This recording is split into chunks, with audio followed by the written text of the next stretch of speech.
Hi guys, good morning. If you're watching this video, my name is Ariante. Please like and subscribe to my channel to grow with me.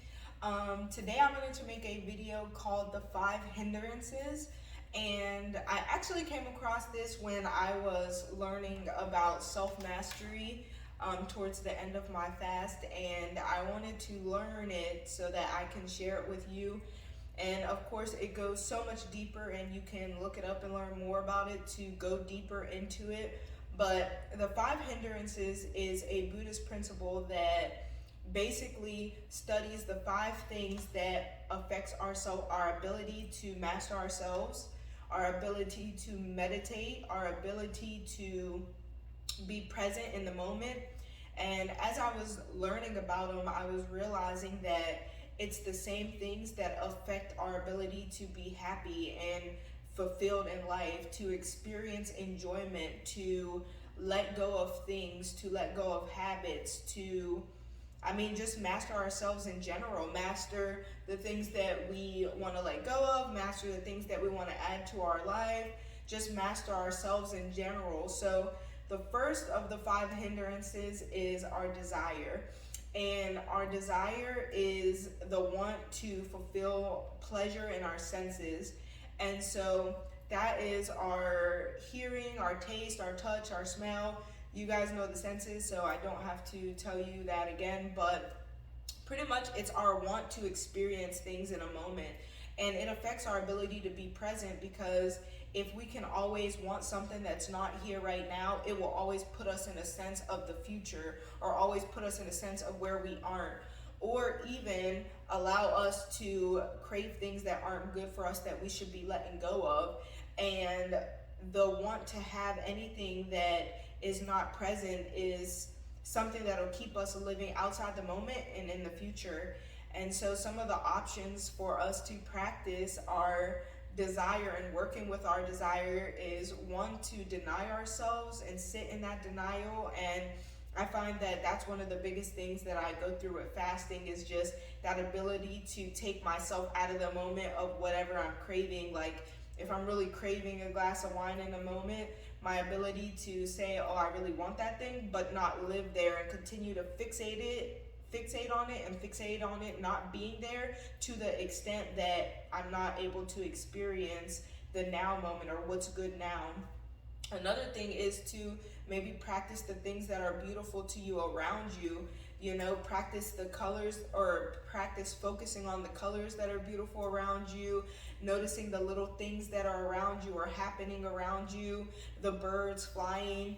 Like in my backyard, ducks always put their butts in the air and get food from under the water in this pond in my backyard. And I think it's the cutest thing ever. So anytime I see it, it just brings me so much joy to sit in that moment. So just learning to look at the desirable things of now. And then ill will. Let me see how much. Oh, okay, I'm good. And then ill will. Ill will is our ability to have unpleasant emotions towards others, situations, or even ourselves. And so we have to understand that all of our actions come from our emotions, and our emotions are pieces of us that is in everyone else. So for us to operate out of ill will or resentment is because we are seeing ourselves as separate from other people who are experiencing the same moments or emotions or feelings. Now, we might not agree with how they respond to things or how they react to things that happen, and we might feel that they are wrong. But if we can look more with compassion and understanding and empathy, that we all experience the same emotions and everything that we do comes out of those emotions, we can break down ourselves into the oneness of all of nature and understand that it is a universal thing that person is living out, even if it's something that you don't agree with, and even yourself. And so you can be more whole and forgiving and gentle with yourself, and understand that whatever you do, you are not that thing. You might be acting in ways that are your lower self, or ways that you feel that you can be better, but you can forgive yourself more easier, knowing that it is in our nature to have that emotion or that feeling, and that we can work towards being better in the future. So the third is boredom. And that is because in boredom, it is our need to express our sense of self. And I always say, boredom is the devil's playground, or an idle mind is the devil's playground, because when we are bored, and I just learned this and I thought it was a really good point, when we are bored, it is our need to express our ego. So I found that I don't get bored a lot. I actually like sitting by myself. I can read, or I could just sit there and experience or have mindfulness and meditate, but that's a practice to create. A lot of us don't have that. And so when we become bored, it's because we need to live out our ego. We need to do things that we find enjoyable, or things that we've built habits on that make us us. So my brother is actually quit smoking Black and Miles, and I imagine when he gets bored, he feels a need to run towards that. And maybe it's not even necessarily the craving for the Black and Miles, but just how he lives out his ego and what he knows he usually does when he's in that situation. One of the biggest ways is to learn how to sit and understand that our only true nature as creation and in this existence is to live in our own silence. That is the only constant in life, is silence and solitude. That is the thing that connects everything. If you look at nature, nature makes noises, but it operates in a silent way. It operates without doing or moving. It is just moved by the wind. So when we can sit with ourselves, we can see how nature or life is just happening around us, and it's not nothing that we need to really live out or do. It just is. The truth is always just there. It just is. So being in our solitude in our existence is our ability to step out of our need for ego and understand that our silence or our nothingness is the true nature of all things. So then the next thing is restlessness or worry, and that can also be like anxiety. And the basis of anxiety is seeking relief of future situations. It can be seeking out the next place that is not here now. It can be worrying about something that needs solved in the future. And what I was reading today is that all our restlessness and worry come from either aversions or greed. Our need to run from a situation, or our need to greatly add to ourselves in a way that is in excess. And so one of the ways that we can work on our restlessness or our anxiety is to learn to sit with our uncomfortableness. A lot of times we try to run from when we are worried. We have things that we do to comfort our worries, habits that we have, comforts that we run to, but we don't sit with our own suffering. And sometimes we have to sit with our own suffering to understand that some of the things that we harp on or worry about to a drastic extent are irrational, or it's just movement out of fear. It's not nothing that is truly happening. And that puts our body in a fight or flight mode. And when we're in a fight or flight mode, we are focused on trying to survive.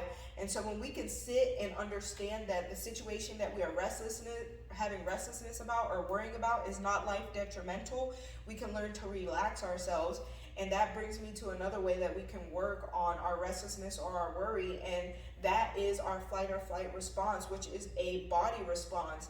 If we can sit with ourselves and sit with our body responses and understand what's happening in our body, we can physically focus on relaxing those things. Like, what happens when you get anxious? You start sweating, your heart starts beating fast, you might get fidgety, you might start moving, you might start breathing faster and your heart rate is elevated, or your respirations are elevated. So what you can do is sit inside of your body and understand what's happening and focus on relaxing those. Focus on taking deep breaths. Focusing on how your body is panicking to survive in this moment and relaxing that in this moment. And then the last hindrance, the fifth hindrance. Guys, my video stopped recording. I don't know why, but I had to pick up where I left off because I was not restarting this whole video on my last hindrance. But the last hindrance is our doubt. And our doubt is our lack of confidence. And if you watch my video, I think it's called confidence, but confidence is just our ability to move with trust. So when we have doubt, it means that we don't have trust that things are going to work out. We don't have trust that we can move to the next step confidently. We don't have trust that we can be able to accomplish whatever we are attempting to accomplish, or do whatever we are trying to accomplish. And I had read this thing today, and it said that doubt is a reflex of impatience. And I think that's such a beautiful fact, because when you are impatient for what is coming towards you, it makes you start to question whether it is actually coming towards you, and it makes you start to doubt your own abilities, doubt your own ability to make it through whatever you're trying to make it through. You know, if I'm fasting and I don't have the patience to make it through the rest of my fast, I start to doubt my ability to be able to make it through, because I'm not patient in understanding that I will make it there eventually. And I have a video called Goals that talks about this good, because a lot of times we focus on the goal, which is the top of the mountain, and we forget that to accomplish the goal, it is a series of steps up the mountain.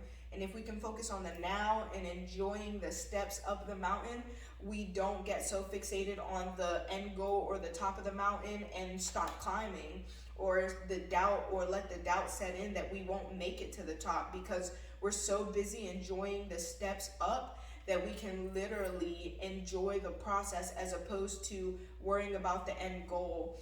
And I've been reading the Bhagavad Gita. I'm not very far in it, but in the front of the book, it's the most amazing thing. And it says, we have to understand that our only responsibility is in the duty. The outcome of the duty has nothing to do with us. There's nothing we cannot create the outcome. We can only put work into the duty. And if I focus on the duty and the duty that I am carrying out every day, success is inevitable, or good outcomes are inevitable, and I don't have to worry about the outcomes, because I am just enjoying the duty that I put in. And so in that way, I don't live in doubt, because I am stepping securely every step up the mountain, as opposed to worrying about being at the top of the mountain. Yeah, I guess that would be the biggest point of doubt, is to move confidently and with trust that you will make it through whatever you're going through. You have the ability to make it wherever you're going to make it to, and trust that you are worthy and deserving of everything that's coming to you, and live with patience that everything that is happening now is in the law of relativity, working out for your good, and that you are in a learning experience, a learning and growing experience, and we don't have to doubt that things are not coming, or that we can't make it, or we can't do it. We just need confidence that we are enjoying every step, regardless of what comes out of it. So that is doubt. And that is the 5 hindrances, the 5 hindrances to our growth, the 5 hindrances to releasing bad habits, the 5 hindrances to our self-mastery, the 5 hindrances to our meditation, the 5 hindrances to being here now. And everything happens in the now. There's only the now. So that would be where everything is created in. So if you're watching this video, I thank you for joining me and watching this long video, because this is longer than my usual videos.